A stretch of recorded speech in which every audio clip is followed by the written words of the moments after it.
And this is from Nakaseke. But this is going to happen all across Uganda. This neck, we are going to crack the whip. Nobody is bigger than the party. And we are calling upon you, even when you don't like the leader, we have had an opportunity to change leadership.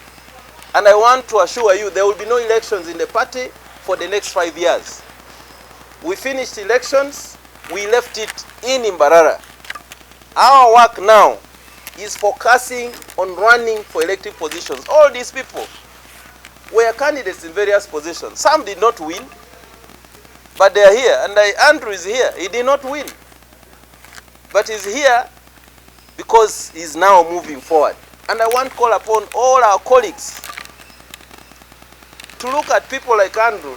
He may not be happy with the whole process, but the party has won. Like I said, what we left in Mbarara is that the party won. So for those that are still running up and down, forwarding here and there, wars of elective politics internally in the party, we are done. Our focus now is to go and vie in the processes organized by Byabakama. The processes of Mr. Mtenyu are done internally in the party for party leadership. Is now tuned gears to vetting of candidates that are running for elective positions. So, and I want to encourage all our colleagues. I have also received a motion in that regard, which we'll be discussing, that all our parliamentary candidates, specifically members of parliament, who ran on DP ticket and won amidst the pressure, should all get a waiver. This is not the first time we are getting. That is Honorable Kayondo Fred of Mukono South, Honorable Sebamala Richard of Bukoto Central, Honorable Okot Peter of Omoro, Stochis specifically, Kotochi County, Honorable Kero Joffrey of Noya East, the Honorable Dr. Lulme Baiga of Boiko South,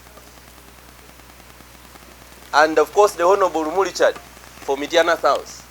The others was Honorable Fortunate Nantongo, the Honorable Mpalanyi Lukwago of Chotera, both of them, Chotera County and the woman MP, and Honorable Tamaguzi decided to seek for another home.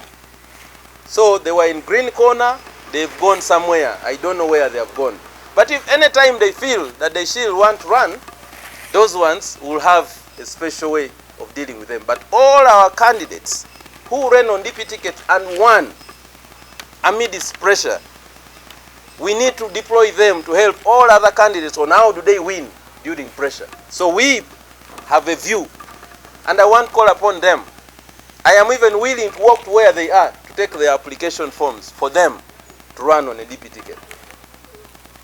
Myself, I will lead the process. Find forms, look for them. I will going to start by looking for Honorable Kayondo. Look for them. They are our heroes in terms of running for elective politics. So the party appreciates them.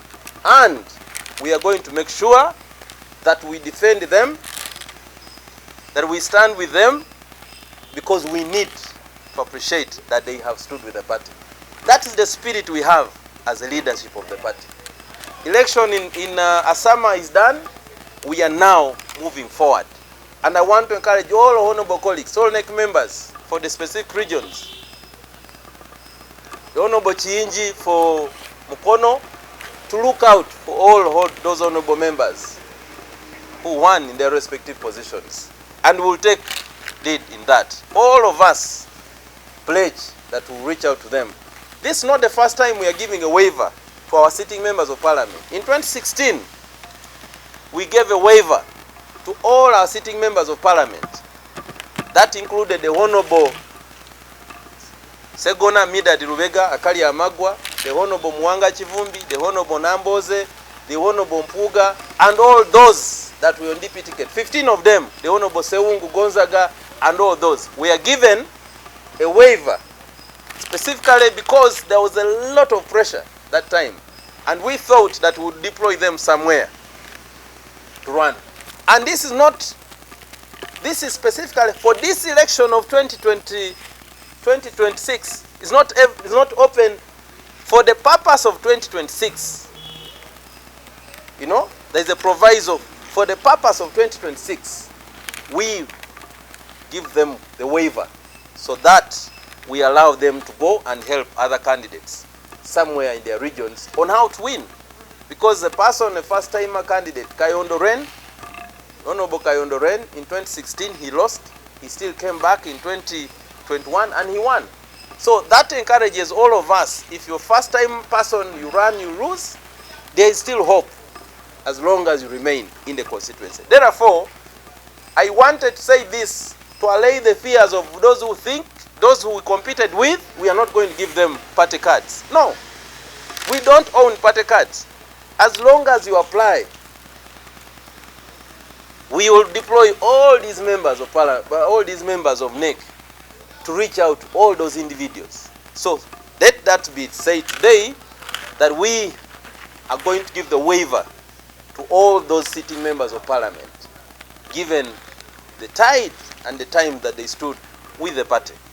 And also to allay the fears that people like Honorable Sevamala will not get tickets. No, we have offered space, and I will look out for him to even take this form to him.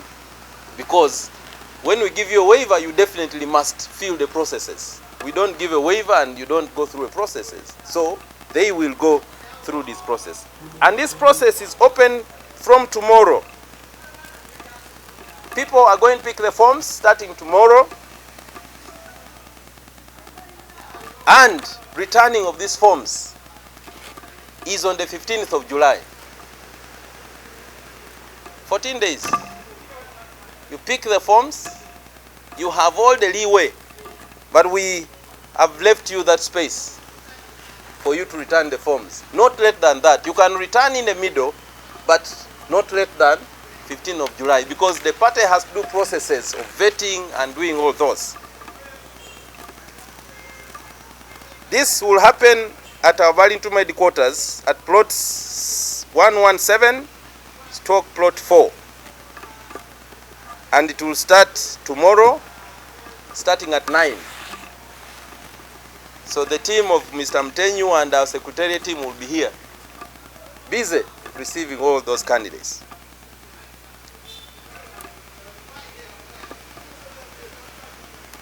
So there are other requirements. I have already talked about sub-counties. Now let me go through that form. There are requirements that you must present. First, you must be a good member in good standing. A member of the party in good standing. If you're not a good member, if you're not a member in good standing, definitely you must apply for waiver. And you must show proof of the waiver. Yeah, we know that there are members who have not been in good standing. So we have given a proviso for you to apply for waiver. For instance, you might have lost NUP elections yesterday, including the Honorable Chagulanyi can still opt to come back. And you know what do we do? He has to get a waiver, definitely. So a waiver is for people like you, Annette, who may not be a good member of the party now, but you want to run tomorrow. So we give you an opportunity so that you apply for waiver, so that we don't lock you out of this process. But otherwise, you must be a good member and in good standing, but also with DNA of our party. If there is no DNA, then it's a big problem. But that the waiver will address. And I don't give the waiver. The NEC will sit and determine that waiver. Therefore, you must apply for it. How do you get a waiver? You apply and indicate that you want to get a waiver of the party. 2, you must be a registered Ugandan with the Electoral Commission. You must be a voter. We don't want to take you through elections. We waste a lot of time and then we are in court, then tribunal and all that. You must prove that you are a voter in Uganda, not in a particular constituency. It is better if you are a voter in the particular constituency because you will vote for yourself. But if you're not in that particular constituency, but at least you must be a voter on the voters roll of Uganda. You must be above 18, and you must possess senior 4 and senior 6.